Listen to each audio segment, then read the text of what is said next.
எல்லாருக்கும் ஒரு தெரிஞ்ச விஷயந்தான். இந்தியன் படத்தில் வந்து முக்கியமான கதாபாத்திரம் கதைகள் வந்து வர்மக்கலையை பேஸ் பண்ணி தான் எல்லாமே வந்து பண்ணியிருப்பாங்க. அந்த இந்தியன் படம் 1வது பார்ட்டில் வர்மக்கலை சம்மந்தமான அனைத்து தகவல்கள் எல்லாருமே கொடுத்தது, அது சம்மந்தமான கோரியோகிராஃப் எல்லாம் பண்ணது வந்து மதுரையில் உள்ள மாஞ்சா வர்மக்கலை ஆசான் ராஜேந்திரன் அப்படிங்கிற மாஸ்டர் தான் பண்ணி கொடுத்துருந்தாரு. அவரோட நாலேஜ் எதுவுமே இல்லாமல் இந்த இந்தியன் 2 படத்தை வந்து அவங்க வந்து எடுக்கிறாங்க.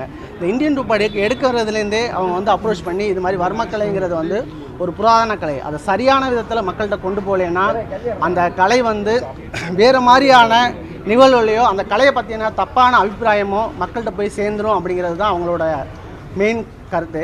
அதை வந்து முன் வச்சுக்கிட்டே இருக்காங்க. ஆனால் வந்து இவங்களோட நாலேஜ் இவங்களோட எதுவுமே இல்லாமல் அந்த படம் வந்து ஷூட் பண்ணப்படுது. ஆரம்பத்துலேருந்து அப்ரோச் பண்ணிக்கிட்டே இருந்தோம்.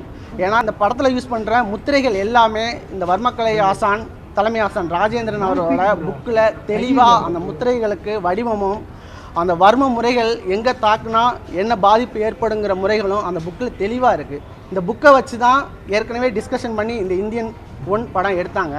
இப்போ இந்தியன் 2 படத்தில் அதை மென்ஷன் பண்ணல, எங்களோட இதை கூப்பிடல அப்படிங்கிறது அவங்களோட பெரிய இதாக இருந்தாலும் ஏற்கனவே நோட்டீஸ் அனுப்பியிருந்தோம். நாங்கள் அந்த நோட்டீஸ்க்கு வந்து சங்கர், கமலஹாசன், ப்ரொடியூசர் சுபாஸ்கரன் அவங்களுக்கு நோட்டீஸ் அனுப்பியிருந்தோம். அந்த நோட்டீஸுக்கு அவங்க எந்த பதிலும் தரல. அதற்காக வந்து ரிலீஸ் டேட் அனௌன்ஸ் பண்ணதுனால தான் ராஜேந்திரன் அவர்களே கேஸ் ஃபைல் பண்ண வேண்டிய சூழ்நிலை ஆயிடுச்சு. மதுரை மாவட்ட கோர்ட்டில் கேஸ் ஃபைல் பண்ணி கடந்த 26ஆம் தேதி கேஸ் ஃபைல் பண்ணியிருந்தோம். அதில் வந்து ப்ரொடியூசர் சுபாஸ்கரன், ஆக்டர் கமலஹாசன், இயக்குனர் சங்கர் அவங்கள வந்து பதிலளிக்கவும் அவங்க தரப்பில் உள்ள விவரங்களை சொல்லவும் இன்றைக்கி வந்து வாய்தா கொடுத்துருந்தாங்க. அதில் நோட்டீஸும் ஆல்ரெடி சர்வாயிருக்கு. இன்றைக்கி வந்து கோர்ட்டில் நீதிமன்றத்தில் ப்ரொடியூசர் சுபாஸ்கரன் தரப்புலையும் நடிகர் கமலஹாசன் தரப்புலையும் யாரும் ஆஜராகாதனால அவங்களுக்கு எதிராக ஒருதலை பட்சமாக தீர்மானிச்சிருக்காங்க. இயக்குனர் சங்கர் தரப்பில் மட்டும் வழக்கறிஞர் ஆஜராகியிருந்தாங்க. வழக்கறிஞர் ஆஜராகி எங்களுக்கு வந்து பதில் தாக்கல் பண்ண 2 வார காலம் வேணும் அப்படின்னு கேட்டிருந்தாங்க. படமே 12ஆம் தேதி ரிலீஸ் ஆகும்போது 2 வார காலம் வந்து அவகாசம் கொடுக்கக்கூடாது அப்படிங்கிறத மனுதாரர் தரப்பில் நாங்கள் அப்ஜெக்ஷன் பண்ணியிருந்தோம். ஸோ நீதிமன்றம் இதெல்லாம் கன்சிடர் பண்ணி 11ஆம் தேதி அவங்களுக்கு உண்டான பதிலை என்னவோ அதை தாக்கல் பண்ண சொல்லி மறுபடியும் 11ஆம் தேதி அப்பியர் ஆக சொல்லி உத்தரவு போட்டிருக்காங்க. வழக்கு வந்து நாளை மறுநாள் வந்து போட்டிருக்காங்க.